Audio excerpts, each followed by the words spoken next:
Hey folks, it is late March going into early April, and I'm starting to think about turning the main band, including these kids, out on pasture. Will they be rotationally grazing for most of the rest of the summer?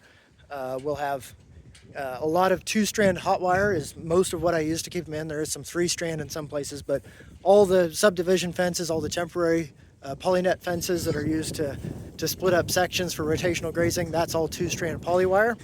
And one of the questions I've gotten before here on YouTube and elsewhere is how do you train your goats to respect two-stranded polywire? And I think training is kind of a strong word. You know, I'm not out here giving them treats or anything like that, but I will talk about some do's and don'ts of a goat's first introduction to really any electric fence system, but the more psychological of a barrier versus physical of a barrier that it is, the more important that first introduction is going to be. But before we get into that, I did want to give a plug for the Nebraska Sheep and Goat Producers is putting on an electric fence field day. It's actually going to be right here at my place. Yep, I'm the primary organizer, but I do have another producer that's going to come in because I want to make sure that people are able to see their poly netting. And I don't use any poly netting. I don't even own any poly netting. But have that set up with somebody that uses it all the time so they can demonstrate it. And of course, we're going to be demonstrating two-wire polywire fence, two-wire temporary semi-permanent fencing, high tensile fencing. There'll be a lot of chance for hands-on activity, a lot of chance to see things in action and see them working, and learn from myself and other producers that are going to be there. Of course, we're probably going to end up talking about other stuff too. But it's be right here in Palmyra, Nebraska. That's on June 6th, and you can register at the link below. All right, so how do I train? Again, I don't really train. I don't put any real effort into it. Goats to respect two strands of hot wire. Well, the big thing to start off with is to remember that two strands of hot wire is almost no physical barrier. This fence is not about its physical presence. This fence is a psychological deterrent. It hurts. I don't want to go near that because it hurts. I'm not even going to think about trying to jump over it because I don't want to go close enough to it because it hurts if I go near it. And so what I'd really strongly recommend that you do is make sure that you have a calm, very low to no pressure introduction to that electric fence.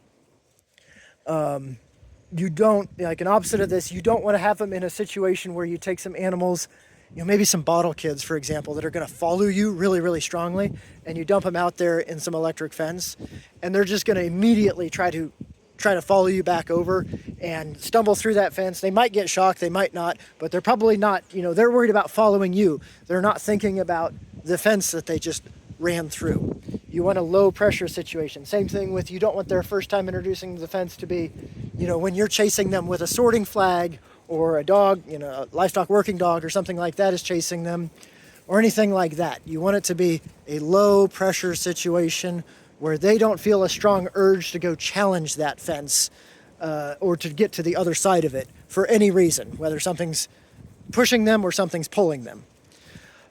What you want them to do is, ideally their introduction is to calmly walk up to it and they see it and they go up and they sniff it a little bit and they get hit right on the nose, right where they don't have any hair, and they're going to be real conductive and their planted feet good on the ground, so they're well grounded, and they get a real good hit, and that's what you want. And they were thinking about that fence and they were looking at that fence when they got hit.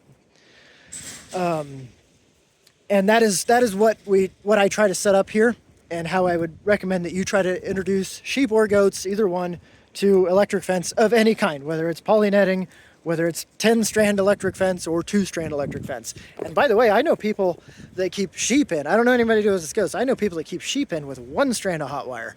That's pretty brave. That's braver than I would be. But I know people that do it and have been doing it for a long time. Just fun fact. So, especially with these young kids, how do we facilitate that? Well, right down here in the corner of the pen, hopefully I can get this good and in frame for you here, we got a little training fence. It is hooked up right off the fence charger up here. So it's fence charger goes in an underground, comes up over here, and then hooks onto that fence, and then provides a charge to the rest of the home place here.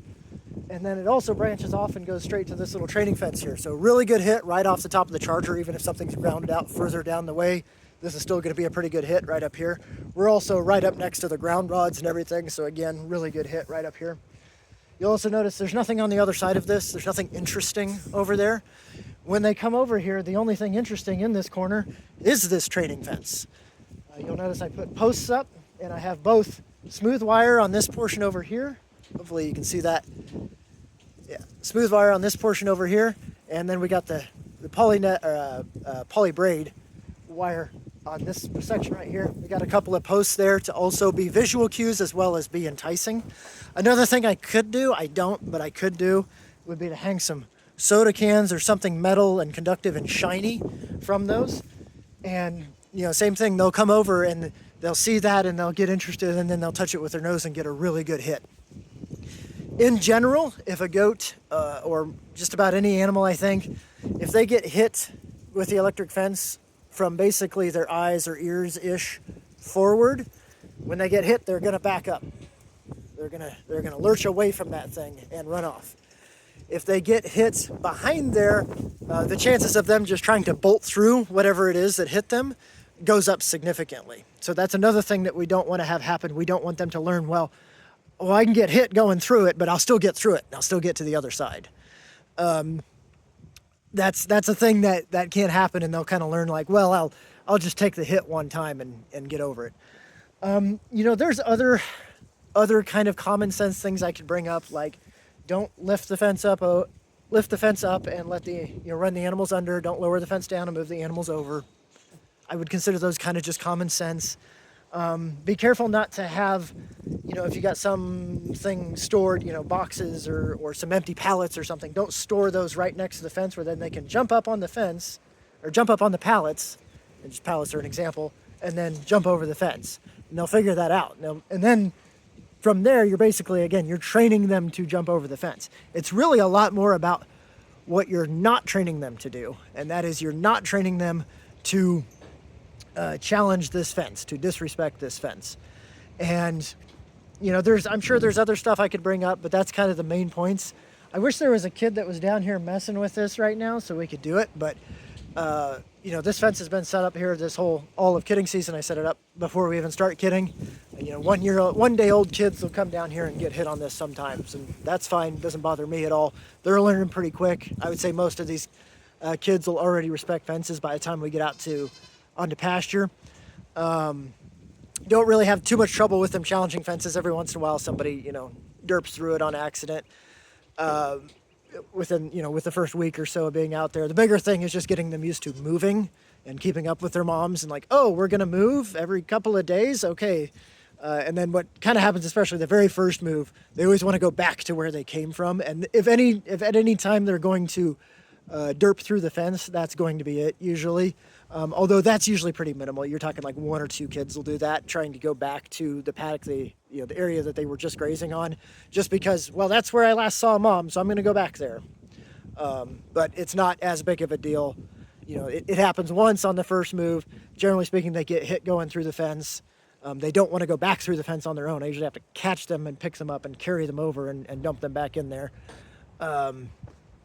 But you do that, do that once or twice on the first 2 moves, and then I don't have to do it the rest of the summer, and it's not really an issue, and I don't have really any problems with goats getting out ever.